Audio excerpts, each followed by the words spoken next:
It took Claire Whitmore 9 seconds to deny the leave request. She didn't open the attachment. Another convenient excuse from a man who never asked for anything. She decided that much and turned back to the merger.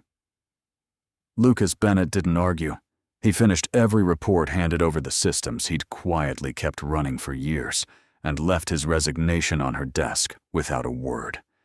Then her assistant placed that unopened file in front of her, and the truth inside it stopped her cold. Seconds later, Claire was running across the lobby calling his name in front of everyone. The 41st floor of Whitmore Dynamics ran on a quiet nobody thought to question. Reports arrived before they were asked for. Vendor disputes dissolved before they reached a single executive inbox. When a shipping corridor froze in the middle of the night, it thawed by morning, and no one ever learned whose weekend it had cost. The building simply worked the way a heart works, unnoticed until it stops. Lucas Bennett was the reason, though almost nobody said his name in the boardroom. He was the operations manager who arrived before the lights came fully up and left after the cleaning crews had gone, the man other managers called when a problem was too tangled to admit out loud.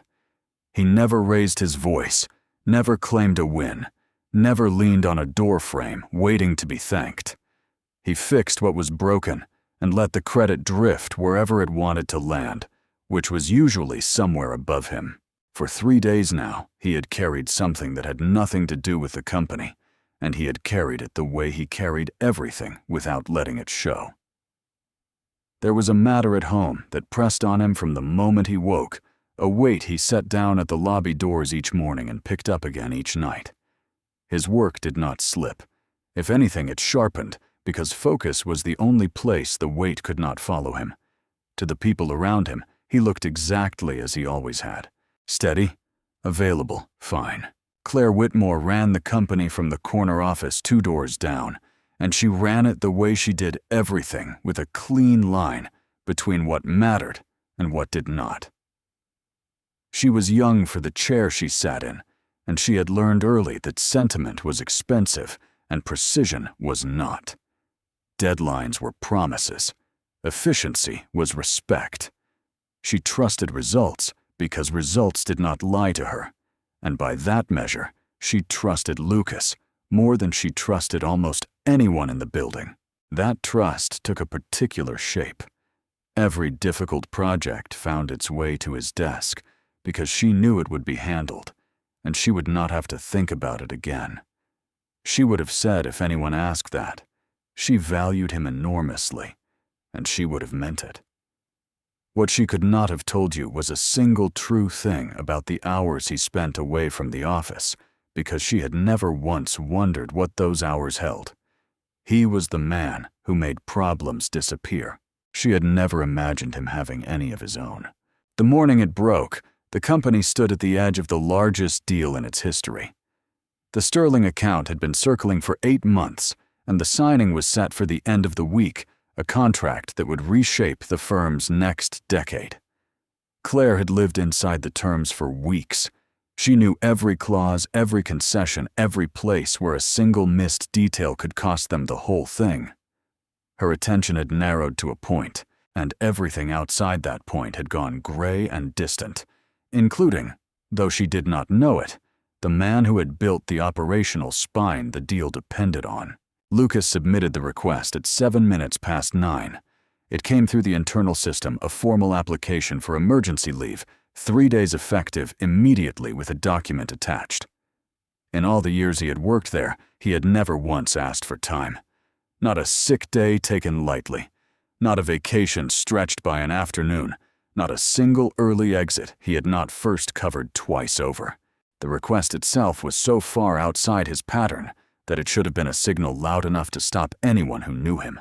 It reached Claire between 2 meetings in the narrow window where she was answering everything in front of her at speed.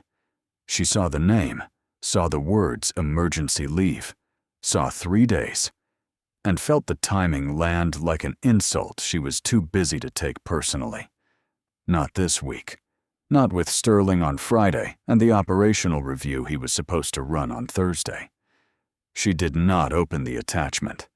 There was a small icon beside the request, a file waiting to be read, and her eyes passed over it the way they passed over 100 things an hour, registering it as detail rather than substance.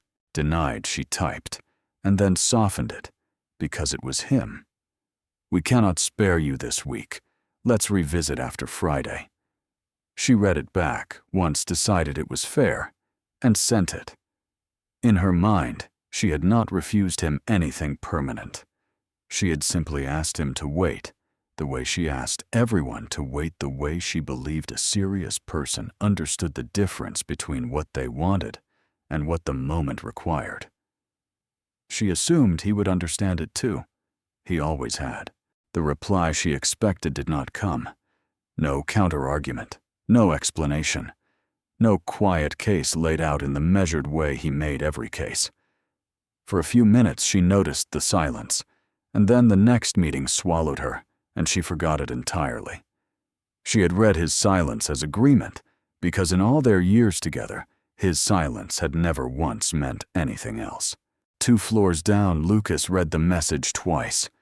The first time to understand it, the second time to be sure he had. He sat very still at his desk with his hands flat on the surface, and something in him that had been holding for 3 days finished quietly letting go. He could have written back.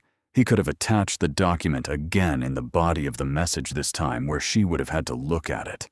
He could have walked the 2 doors down and said the words out loud until she heard them. He did none of it. There was a reason he did none of it older than this morning, and heavier than this job, and it was the reason he closed the message and opened instead the long list of everything that would break if he simply stopped. He did not intend to make anyone pay. He intended to leave nothing behind that could be used to blame him for leaving. So he worked. He worked through the middle of the day without lunch the way he had 100 times, except that this time he was not building the company forward, but folding it up neatly so it could stand without him. Every open process he documented. Every vendor who would only answer his calls, he introduced by email to someone who could take the call in his place. The shipping corridor, the payment exceptions, the 3 accounts that ran on handshake arrangements existing nowhere but in his head, he wrote all of it down in plain language a stranger could follow. It was the most complete handover the company had ever received, and it read to anyone who understood what they were looking at, like a man quietly dismantling the illusion that any of it had ever been automatic. By early afternoon, it was done. He printed a single page, signed it, and carried it to Claire's floor himself. She was in the glass conference room with the Sterling team on a screen and 4 executives around the table, and he did not interrupt. He left the resignation with her assistant, a composed woman named Diane Foster, who had worked beside him long enough to know that Lucas Bennett did not do anything by accident. She looked at the page, looked at him, and something moved across her face that she had the good sense not to say out loud. Then he went back to his desk, took down the 2 things on it that were his, and put them in a cardboard box. There was almost nothing to pack. That was the strange part, the part that would stay with people afterward. A man could hold a building together for the better part of a decade and still have a desk that emptied into a box you could carry with one arm. He carried it with one arm. He walked to the elevator bank and pressed the button and waited, and the ordinary sound of the floor went on around him as though nothing at all were ending. Diane did not wait for the meeting to break. She gathered the full file, the resignation on top, and beneath it the leave request Lucas had submitted that morning, the one with the attachment, and she carried the whole thing into the conference room and set it down at Claire's elbow without a word. Claire glanced at it mid-sentence, annoyed at the interruption, and then the word resignation caught her eye, and her sentence died in her mouth. She picked up the page. She read it once, fast disbelieving, and then again, slowly, and the room's conversation continued somewhere far away from her. It was his handwriting on the signature line. It was real.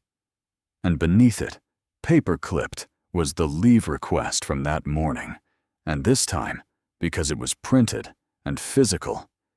And lying open in front of her, she saw the attachment she had not opened. Diane had printed it too. It was a hospital schedule, a preoperative timeline and a surgical consent form, and the patient name at the top was Margaret Bennett. Below it, in the sterile language of a cardiac unit, was the date and the hour, and the date was tomorrow, and the hour was early. An emergency valve procedure, the kind of surgery where the family is asked to be present beforehand because no one signs the honest version of the paperwork pretending it is routine. The 3 days he had asked for were the 3 days on either side of his mother's heart being stopped and started again on a table. Claire read the name twice. Margaret Bennett, his mother. The weight of it arranged itself slowly, and then all at once, and the cold came up through her before she had finished understanding why. He had not asked for a favor. He had not spun an excuse. He had told her the truth in the quietest possible way, attached it to a form, and trusted her to look. And she had answered in 9 seconds without looking, and called it fair. She stood up. She did not decide to. Her body was already moving before the thought finished. 4 executives turned toward her, and the Sterling team went on talking to a chair that no longer held her.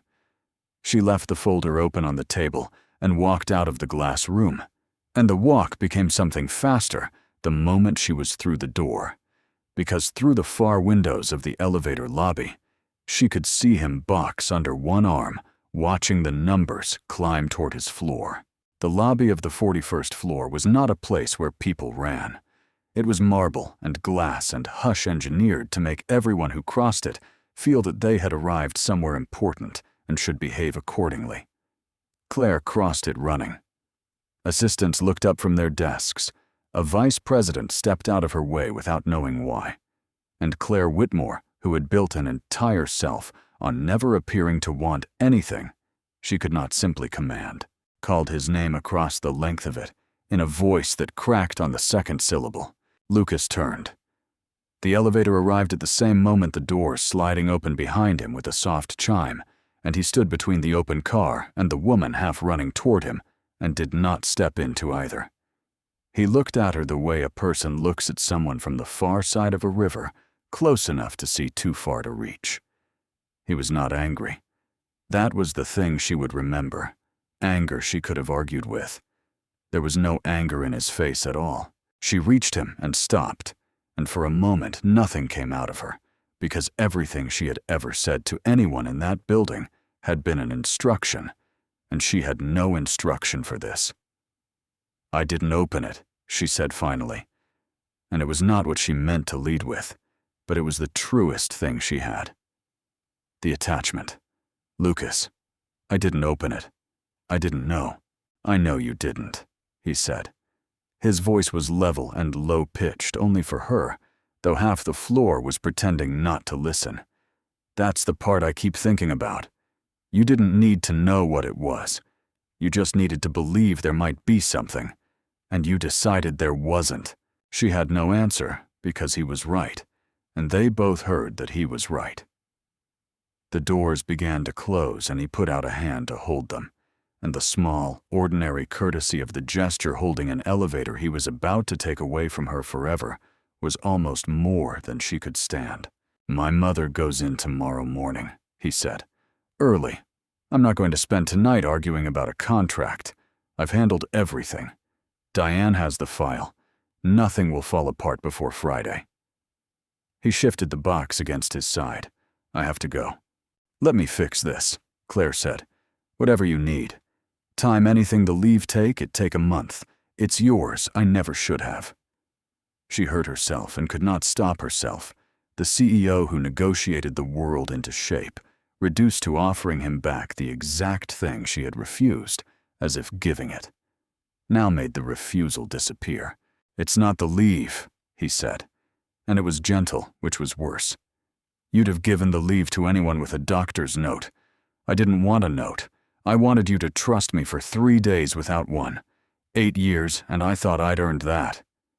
He stepped backward into the car, and the box turned him slightly, and the last she saw of his face was calm. "Take care of Sterling, Claire. It's a good deal." The doors closed. The number above them began to fall, 403938, and Claire stood alone in the middle of the marble with the whole floor watching a version of her they had never been permitted to see. She did not go after the second elevator. There was nothing waiting for her at the bottom of it but a parking garage and the sound of a car she could not follow to a hospital where she had no place to stand. She walked back toward the conference room slowly, and the executives inside had gone quiet, and the Sterling team still waited on the screen for a decision she could no longer remember caring about. Diane stood by the door with the folder in her hands, and she did not say anything either, because there was nothing to say that the open surgical form on the table had not already said louder. Claire sat down. She looked at the name at the top of the page, Margaret Bennett, tomorrow early, and she understood for the first time in her career that being right about the contract and wrong about the man were not two separate things she could weigh against each other. They were the same decision made in 9 seconds, and she had gotten it exactly backward. The deal would close on Friday. He would not be there to see it, and somewhere below her, the elevator had already reached the ground and let him out into a life she had never once thought to ask about. The room waited for her to speak. For the length of a long breath, the most decisive person in the building had nothing at all to say. The surgery took 6 hours. Claire knew because she asked Diane to find out and then sat with the number the way she sat with a bad quarter, unable to do anything about it and unable to look away. Margaret Bennett came through it. The valve held. By the time Claire heard, it was Thursday evening, and she had spent 2 days signing things she did not remember reading and letting the Sterling deal close around her without her full attention for the first time in 8 months. She waited until the following week to go to him because she understood dimly that arriving at a hospital would have been about her own relief and not his. When she finally called, he answered on the second ring, polite as ever, and agreed to meet her at a coffee shop 3 blocks from a building that was no longer his. That courtesy alone told her how far outside she now stood. He would meet her anywhere except the place they had shared. He was already there when she arrived at a small table near the window, and he stood when he saw her, the way he had always stood out of a habit of respect that his leaving had not touched. His mother was recovering, he told her before she could ask. Slow but steady. He said it plainly, without inviting the sympathy she had come prepared to offer, and she felt the offer die in her throat, useless, a thing she had brought to give herself something to do with her hands. "I came to ask you to come back," she said, once they were seated, and the small talk had run out faster than either of them expected. "Your position is still yours. Nothing's been filled. I told the board you were on leave, which is true, and you can be back on the floor Monday, and we can forget the resignation was ever filed." She had rehearsed it cleaner than that, but it came out in a rush, and she heard how much it sounded like a woman trying to undo a thing rather than offer a new one.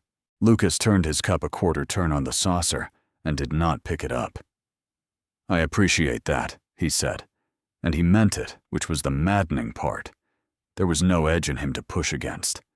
"More than you probably think. But I'm not coming back, Claire. And I want to be honest with you about why, because I think you came here believing the leave was the wound. It wasn't." She waited because she had learned 2 days too late that his silences were where the truth lived, and this time she was not going to fill one. "You'd have signed off on 3 days if I'd handed you a doctor's note stapled to a form," he went on. "You'd have done it for anyone. That's not trust, that's paperwork. What I asked for without ever saying it out loud was for you to believe that if I said I needed to be gone, there was a reason worth the timing. 8 years of never asking, and the one time I did, you decided in 9 seconds that I was making an excuse." He looked at her steadily. "The surgery isn't why I left. The 9 seconds are." Claire had negotiated with people who screamed, and people who threatened, and people who wept, and she had never in her life felt as disarmed as she did by a man saying something calmly across a small table. because she could not argue with it. She had reconstructed those 9 seconds 100 times, and every reconstruction ended the same way, with her own certainty that she already knew what his silence meant. She had been so sure she understood him that she had never once considered she might not. "I've built a career on being right about things quickly," she said, and it came out quieter than she intended. "It never occurred to me that being right about the schedule and wrong about the person were the same mistake." "They usually are," he said. It was not unkind. It was the observation of a man who had watched the pattern from the underside of it for a long time. "A good manager makes the right call fast. That's the whole job, and you're the best I've ever seen at it. But there's a difference between managing people and leading them, and the difference is whether you'll stop for 3 seconds to ask before you decide you already know." He stood and set enough money on the table for both their coffees, another small courtesy she had not earned. "You're a brilliant manager, Claire. I'm just not sure that's the same thing you think it is." He left, and she sat in the window with 2 full cups going cold, and the growing understanding that she had come to fix a problem and had instead been shown gently and without cruelty the exact shape of a thing in herself she had spent a decade refusing to look at. The building noticed his absence before the people in it did. It started small, the way a body's failures start small. A vendor Lucas had managed by voice for 6 years received an email from a stranger and simply stopped returning calls. A payment exception that had lived in his head for so long it existed in no system anywhere fell through, and a shipment that should have moved on a Tuesday sat on a dock until Friday, while 3 departments argued about whose problem it was. Each thing was survivable on its own. It was the accumulation that frightened people, the slow discovery that the smoothness they had taken for the natural state of the company had been a single person holding the whole thing upright where no one could see him. Claire watched the reports come in and understood what she was reading better than anyone else in the building, because she was the one who had handed him every difficult thing for 8 years, precisely so she would never have to learn how it was done. The processes she had called efficient had been improvisations he never wrote down, because writing them down was slower than simply solving them again. Now the improvisations were gone, and there was nothing underneath but the gap where he had been standing. The clients felt it before the numbers did. 2 of the firm's oldest accounts called within the same week, asking with the particular politeness that precedes a departure whether Lucas was still with the company. When the answer was no, one of them moved a contract inside a month, not because anyone had wooed them away, but because the person who had made them feel handled was no longer answering the phone. They had never been loyal to Whitmore Dynamics. They had been loyal to him, and no one above him had ever noticed the difference, because the retention numbers had always been so good. It was in trying to understand how one man could matter that much that Claire began for the first time to actually look at his life, and what she found reorganized everything she thought she had known. She did not go looking to invade him. She went looking because she genuinely could not comprehend a person who would build all of that and never once trade it for advantage. And the answer, when she found it, silenced her completely. Lucas Bennett was a widower. His wife, Rebecca, had died 4 years earlier, and the manner of it was the part Claire could not put down once she had picked it up. There had been a crisis at the company that year, one of the enormous ones, the kind that consumed a season, and Lucas had been the man who lived inside it. He had worked through nights and weekends holding an operation together while it tried to fail, and he had been at his desk on a call, solving something that no longer mattered to anyone on the night his wife's illness turned. He had made it to the hospital. He had not made it in time. And the last hours of the crisis he had saved the company from had cost him the only ones that would have counted. Claire read the timeline of that year against the timeline of his career, and the two fit together with a horrible precision. The crisis had a name she recognized because she had praised the team that resolved it. She had stood in a company meeting, and thanked the people who had pulled the firm back from the edge. And Lucas had been standing somewhere in that room, 3 weeks a widower, listening to his own tragedy, described as a triumph. He had not corrected anyone. He had let it be a win, the way he let everything be a win, and gone home to a house that no longer had Rebecca in it. That was when Claire understood the resignation completely, and understood why he had attached the document instead of pleading it, and why he had walked into the elevator rather than fight for his job. Somewhere in the wreckage of that year, Lucas had made himself a promise she could now see written across every choice he had made since. He would never again let the company take from him the people it had no right to take, and he would never ever turn his own grief or his own family into a chip to bargain with at work, because to do that would have been to admit that the thing that killed Rebecca had a legitimate claim on the rest of them. That was why he had not argued. Handing Claire the surgical form and demanding she honor it would have meant using his mother's failing heart as leverage, and he had buried the version of himself that would do that alongside his wife. He had asked for 3 days with a quiet attachment and no argument, because the only thing he wanted was to be trusted without having to sell his private pain to earn it. And when he wasn't, he did not fight for the job. He simply removed himself from a place that had twice now asked him to choose between his work and the people he was running out of chances to protect. Claire sat with all of it for a long time, and the guilt she felt was not the sharp, manageable guilt of a bad decision. It was something slower and heavier, the recognition that she had done to him in 9 seconds, the exact thing his whole life had been organized around never letting happen again.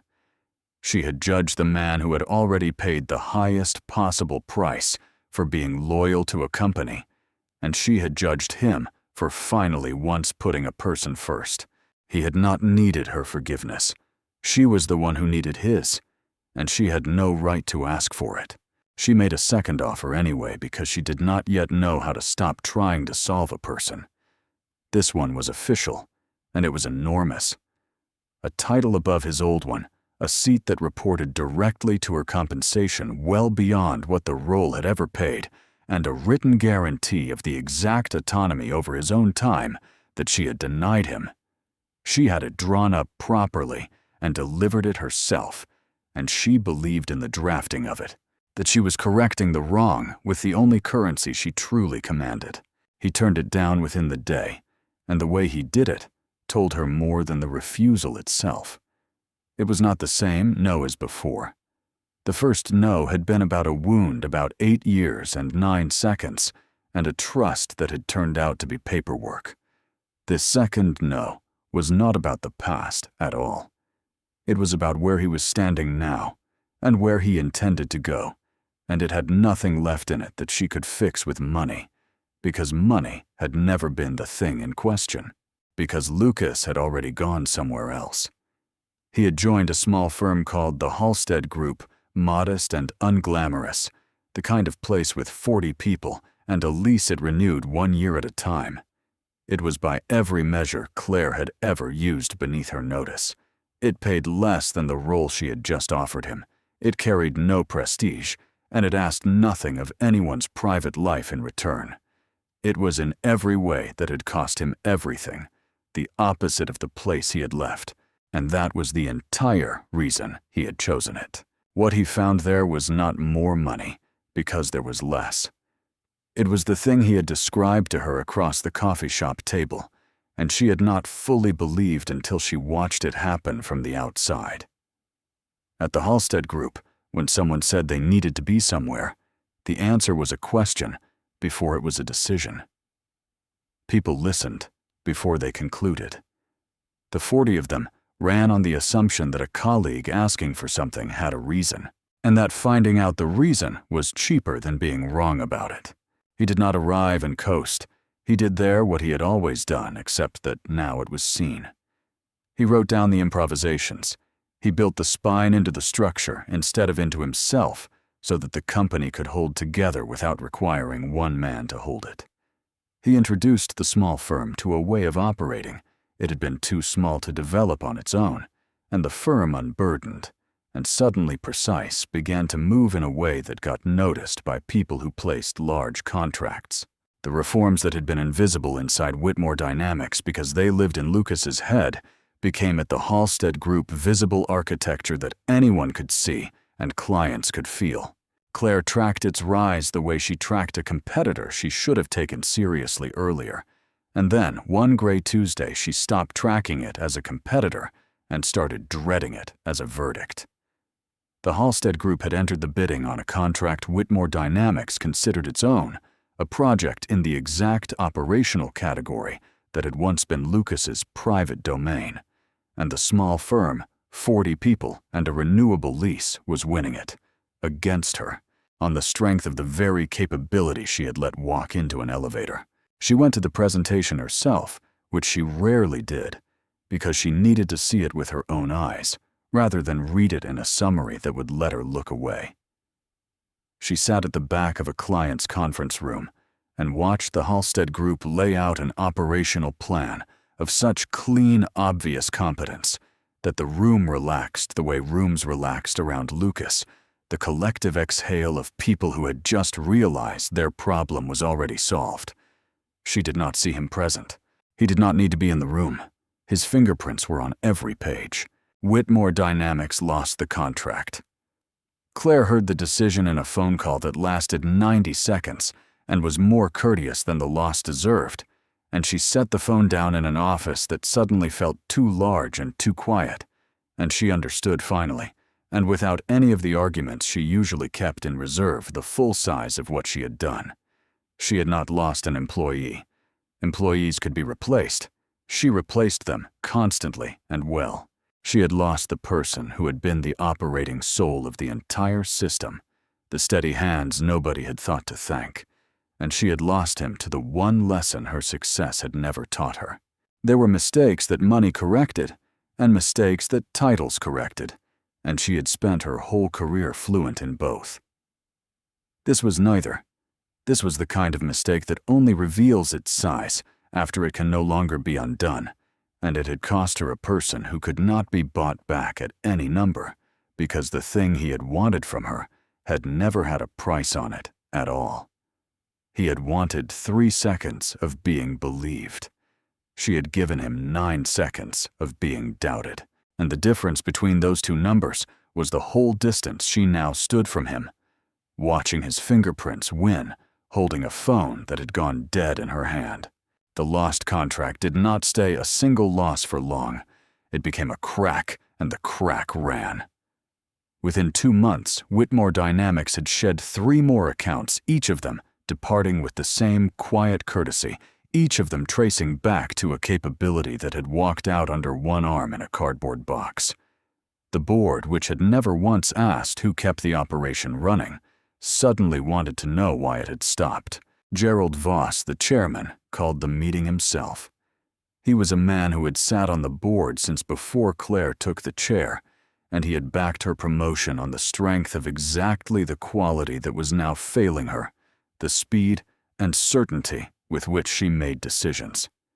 He laid the numbers on the table without drama, because the numbers did not need any, and then he asked the question the whole room had been circling. What had actually happened to the operation, and why had no one seen it coming? Claire had prepared for this the way she prepared for everything, and somewhere in the preparation, she had discovered that the version of the story that protected her was also a lie, and she could no longer tell it. She could have blamed the market. She could have blamed the clients for a loyalty that turned out to be personal.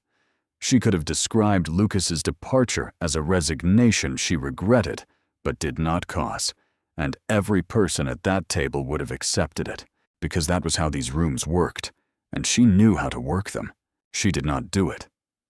She stood at the head of the table where she had won 100 arguments, and she told them the truth instead. She told them there had been a man who held the operational core of the company together for 8 years without ever being named in a room like this one. She told them he had asked for 3 days for a family emergency, and that she had denied him in 9 seconds without reading the request, because she had been certain she already knew what it was. She told them he had been right, and she had been wrong, and that everything on the table in front of them was the cost of that single certainty. The room was quiet in a way boardrooms rarely are. Gerald Voss watched her across the length of the table, and what moved in his expression was not the disappointment she had braced for, but something closer to surprise, because the one thing that table had never seen Claire Whitmore do was stand in front of it and take a loss onto herself instead of routing it somewhere safer. She was not defending a decision. She was naming a flaw in public in the one venue engineered to punish it, and the naming was the first genuinely new thing she had done in her tenure. "I don't have him back," she said, because she would not let them hope for the easy version. "I offered him everything I had, and he was right to refuse it. What I have is the understanding of what he was, and the chance to make sure the company never loses another one the same way. That's what I'm asking this board to let me build." She did not soften it into a promise of numbers. She let it stand as what it was, a person asking to be allowed to fix the thing in herself that had broken the machine.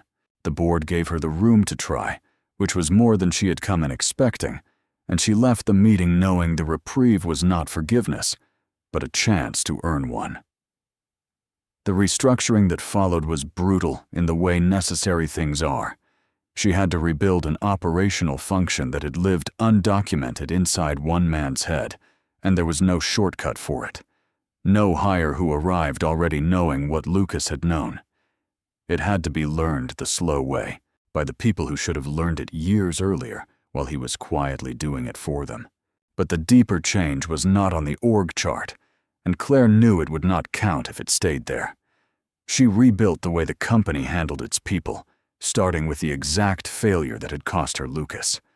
Every request for emergency leave from anyone at any level would now be answered by a conversation before it was answered by a rule.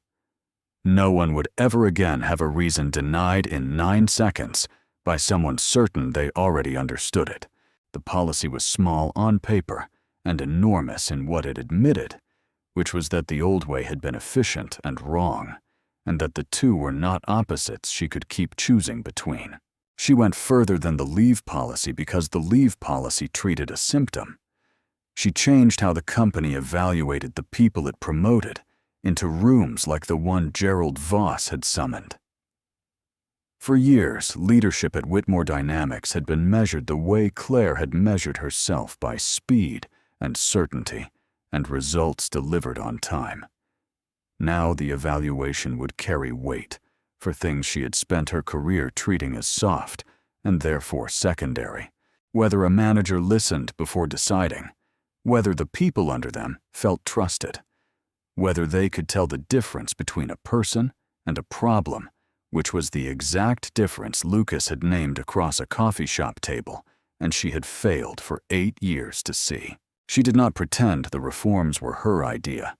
In the training that grew out of them, the case study at the center was told honestly, a company that had lost the soul of its operation because a leader had been too sure to ask a single question. She did not use his name in the materials out of a respect for a privacy he had guarded his whole life, but everyone who had been there knew whose story it was, and the not naming became its own kind of tribute. The man who had never once claimed credit had become without wanting to the lesson every manager in the building was now required to learn. Lucas, for his part, did not look back at any of it. The Halstead Group kept rising, and he rose inside it, not because he chased the title, but because a place that listened to him had no reason to hold him down. His mother recovered fully.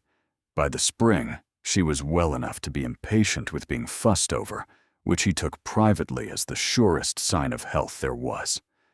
The thing he had walked out to protect had been protected, and the life that had cost him so much to defend was, for the first time in 4 years, quietly whole.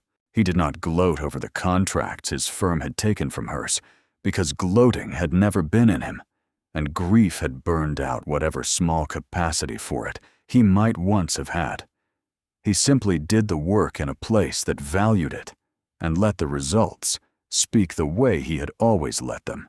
Except that now, when they spoke, someone in the room said his name. It was a small thing. It was the entire thing. It was the 3 seconds of being seen that he had asked one company for and been denied, offered freely by another that had asked nothing of his private pain in return. They met once more almost a year after the elevator, and it happened without ceremony. An industry event, a large room, 2 people who had once shared a building, crossing paths near a window away from the noise. Claire saw him first and made the choice to walk over which a year earlier she might have turned into a strategy, and now simply did, because she had learned somewhere in the wreckage that the honest thing and the useful thing were occasionally allowed to be the same. The reforms are real, she told him, before he could ask, because she did not want him to think she had come to perform contrition. Not a memo. Real. Nobody in that building will ever have a reason denied the way I denied yours. I wanted you to know it, and I wanted you to hear it from me, not read it somewhere with your name filed off. She held his eyes while she said it, which cost her something, because looking at him steadily meant looking at the whole of what she had done. I heard, Lucas said, and there was no coldness in it, only the level evenness that had never left him. People talk. Someone told me about the training, about the case study. Something that was almost not quite a smile touched his face. You left the name off. Thank you for that. I spent a long time keeping certain things out of that building. It means something that you kept them out too. I owe you an apology I can't make big enough, she said, and she did not decorate it, because he had taught her the difference between a real thing and a well-managed one. Not for the leave. You were right, it was never the leave. For deciding I knew you when I'd never once asked. 8 years, and I never asked.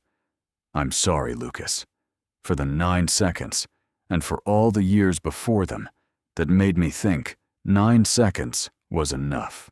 He took the apology the way he took everything, without flinching and without needing to make her pay for it. I know you are, he said, and I think you mean it, which is more than I expected when I walked out. I don't regret leaving. I want to be clear about that because I think you came over here, half hoping I would. He was right, and they both heard that he was right, the same way they had heard it in the lobby a year before, except that this time it did not wound. But I don't hold it against you anymore. You learned the thing. Most people never do. It cost you more to learn it than it cost me to teach it, and I'm not sure that's fair, but it's true. They did not shake hands like adversaries settling accounts, and they did not embrace like friends who had found their way back, because they were neither of those things. They stood as 2 people who had between them paid the full price of a single lesson and had come out the other side changed by it in opposite directions. He freed, and she humbled both of them more than they had been. It was not reconciliation. It was something quieter and more durable. The mutual respect of 2 people who no longer owed each other anything except the truth, and had finally given it. Then he went back to his people, and she went back to hers. And neither of them turned around, because there was nothing left unsaid to turn around for. Claire watched him cross the room to a small cluster of colleagues who brightened when he reached them. 40 people and a renewable lease, and a man they had learned to name, and she understood that he had not won by beating her company. He had won by finding the one thing her company had never learned to give, and she had been the one to hand it to him by refusing it. She went home that night to a firm that was smaller than it had been, and steadier than it had ever been. A firm that now stopped to ask before it decided that measured its leaders by whether they could see a person inside a problem. It was not the empire she had been building. It was better, and it was slower, and it had cost her the best operator she would ever employ to understand the difference. She did not get to keep him. That was the shape of the lesson, and she had stopped trying to argue with it. A good leader, she had finally learned, was not the one who was always right. It was the one who could stop even for 3 seconds and listen before deciding they already knew. Trust and respect were worth more than any title or any salary she had ever had the power to offer, and a single decision made without understanding could cost a person someone who could never be replaced. She had learned it the most expensive way there was, from a man who had tried to teach it to her. For free, simply by being the kind of person she had been too certain to see. The building ran differently now. It ran a little slower and a great deal more human, and on the quiet days when the operation moved smoothly, and no one thought to wonder why Claire remembered that smoothness was never automatic. It was always someone holding something steady with both hands out of sight. She had learned to look for that person now. She had learned to ask. It was 9 seconds too late for the one who had taught her, and exactly in time for everyone who came after.